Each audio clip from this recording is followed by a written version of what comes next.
Bohemia is known as one of the best rated beer labels in all of Mexico. However, what many north of the Mexican border don't realize is the company produces more than just a flagship beer. Noche Buena is the company's limited Christmas seasonal beer. How does it stack up against other seasonals? Find out now on Two Dudes Reviews.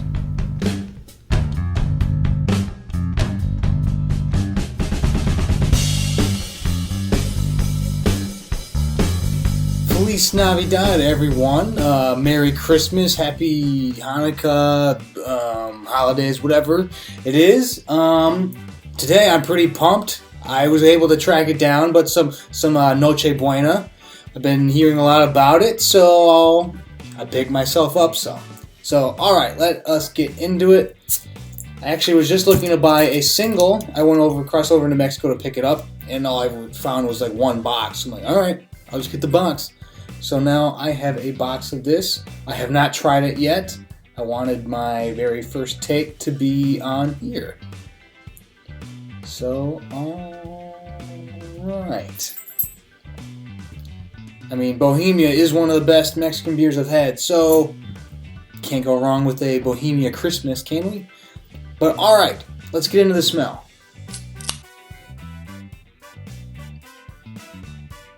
Alright, it has definitely a nice nut, subtle nut aroma to it, not heavy.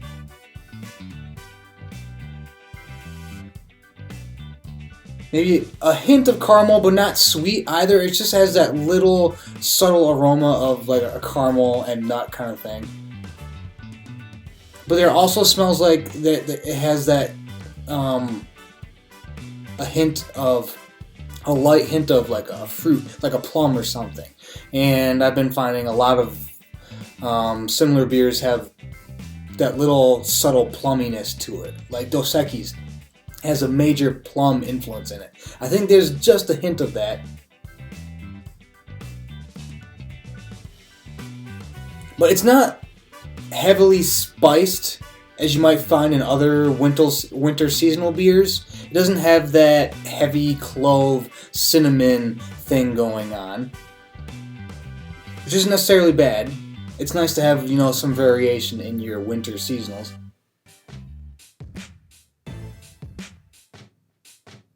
But I don't know, I think it smells pretty interesting. I like it. I'm going to recommend it.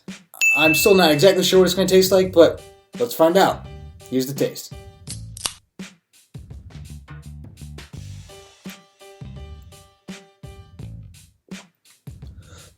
The caramel is almost more of like a molasses. You have more of that molasses. Not super sugary, but you have that...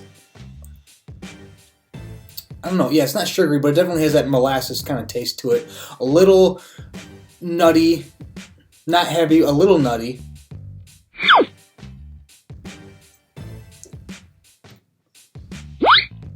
You can taste a bit, like a hint of that barleyness, kind of like right on the tip of your tongue. That if you were to go, like if you get a barley wine that's super high on the alcohol content, you get that kind of that barley bitterness right on the tip of your tongue. You get a little of that bitterness on the tip, but not a lot.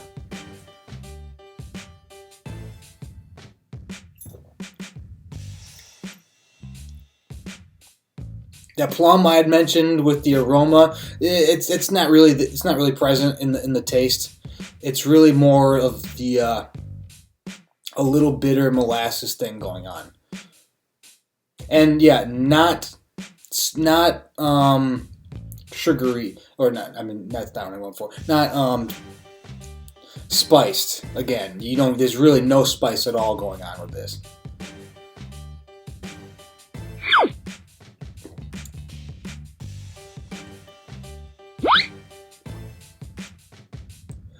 Maybe some, like, really dark chocolate, like, very low, like, almost no sweetening at all. So, like, 90% dark chocolate.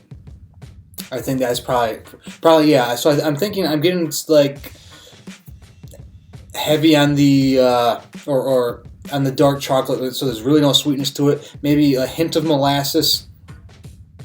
I think there's a little bit of nuttiness in it.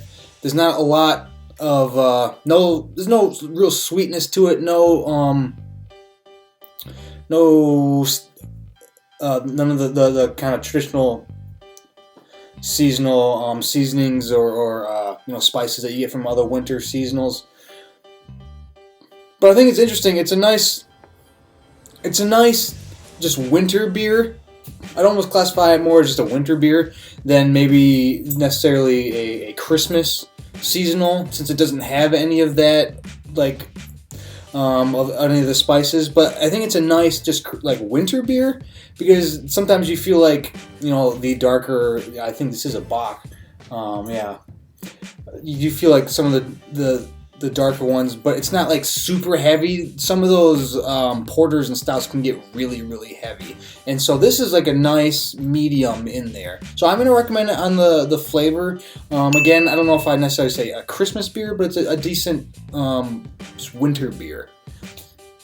So alright, next is value for price, and quite frankly, I have no idea what I spent on it.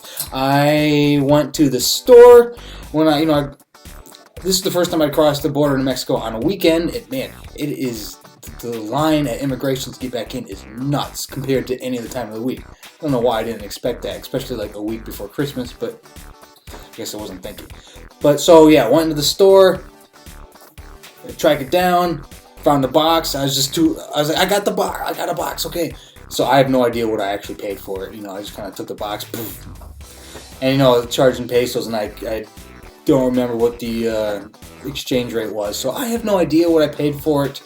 And so that is kind of an issue if you're living in the States. If you're living in the States, this is not available in the United States. You have to go to Mexico to pick it up, or know someone who can pick it up, or it's not available in the States in the stores.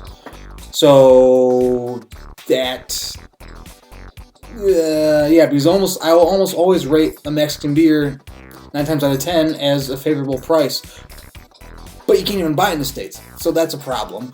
You go into Mexico and buy it, the price is fine. It's going to cost a little more than your Coronas and stuff, but even then, the price isn't that bad. So I'm gonna have to rate it a half, simply because if you're in Mexico, it's not bad priced. If you're in the States, unless you live close to the border, know someone that lives close to the border, you're pretty much screwed, and you're gonna have to go through some back channels to get somebody to send this to you, which I'm sure there are. If you look online, that is available, but I'm gonna have to give it a half just because of that. And alright, next is distinction. So I'm going to have to compare it. You got to compare it to 2 different categories. You have to compare it into other Christmas beers, because that's what this is. And you got to compare it just into other regional Mexican beers. For other regional Mexican beers, I think it's great. I have not had a whole lot of the bock. This might be my first actual Mexican bock beer. It kind of, because this is from the makers of Bohemia, which makes their Vienna lager, and so this is kind of taking the Vienna style lager up a notch, up to the bock level. And so there's not a lot. At least I haven't had maybe any real bock Mexican beers. So on that level, it is definitely recommend it for that. As for Christmas beers, I really think this is more just a winter beer. That's what it tastes like to me, because it doesn't have the seasonings and the kind of things that just it tastes like Christmas. But again, that's kind of tastes like Christmas in the United States. You might not use a lot of the cinnamon and the clove, in Mexico. I don't know. I'm not as involved in Mexican cooking, so maybe you don't. That's not as heavily used during the holidays. So I think it's a good winter beer if you can get it. It's a great Mexican beer. As for Christmas beer, I've had some this year that are really, really great, and that just in terms of the holiday beer, I'd pick over this one, just because it has that little taste of Christmas that I'm looking for. So this one, I almost want to give it like a 3/4. I don't really do that. All right, I'm gonna recommend it, but I'm gonna put an asterisk next to it, just because I find it's more of a winter beer for me than a Christmas beer. But it's probably splitting hairs with that. All right, next is drinkability. I'm gonna give this another swig.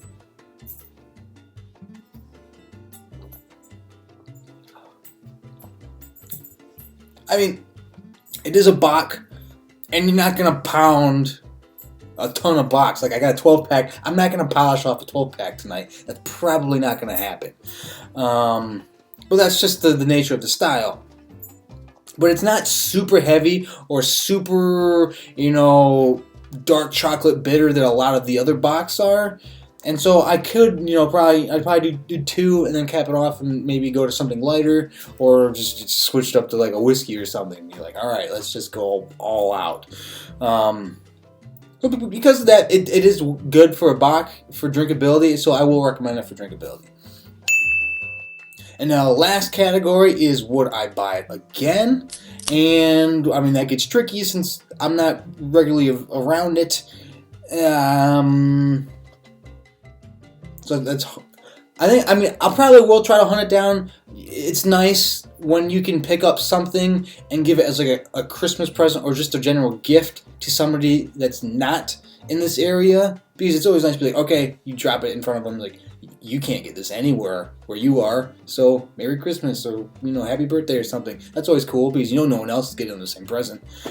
And so that's cool. So most likely I will buy it again. If I'm able to, I might, get another 12-pack or whatever before I don't know how long, because it's, limited for the season, so I don't know how long they sell it, if they stop in January. Usually these kind of beers go from like a November to January, early February type of deal. So most likely, I'll be getting it again. It can't be a regular thing for me just because I'm not around it, but I would buy it again. So yeah, I'll recommend it for that. So overall, yeah, really good. Just a few issues, but some of that is because just logistically I'm not around it, and some of you guys that are watching this aren't around it either, and also because I just find this is more of a winter beer, maybe even an early, not quite spring beer, but just a winter beer in general. But yeah, that is my review of Noche Buena. If you've had this before, good on you. Let me know in the comments. Let me know what you think. And maybe you know some other Mexican beers that aren't available in the States you think I should check out. And I'll try to track some of those down. I know Tijuana is probably the better place to go to. Or I might be in Juarez in a few weeks. So maybe I have a better shot with that. But yeah, let me know in the comments if you could like and subscribe. That'd be fantastic. And yeah, so for myself and for Noche Buena, take it easy.